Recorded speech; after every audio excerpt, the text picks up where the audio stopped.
వెలుపల వారి వారి క్రియలు చొప్పున వారు తీర్పు పొందుదురు.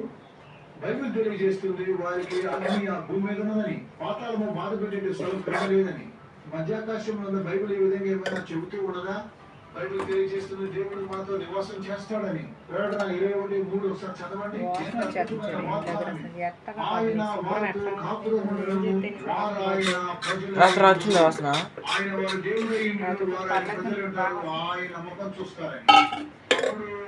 నేను ఎక్కదానికి వస్తుందా పక్కన కూడా వస్తుందా?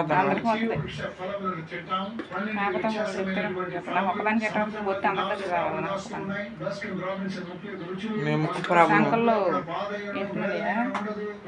లేవనేగా లేవు అయితే నా సంగతి మీకు ఎందుకు ఉంటే లేవని చెప్తున్నానా? నా సంగతి నాకు తెలీదా? మరి ఎందుకు వస్తుంది అంత వాసన? నేను చేపిస్తా అంటేనే వద్దు అంటున్నాను. చేపించుకో. నేను ఒకటి వద్దు వద్దాను ఎందుకన్నా? ఎవరు చెప్పి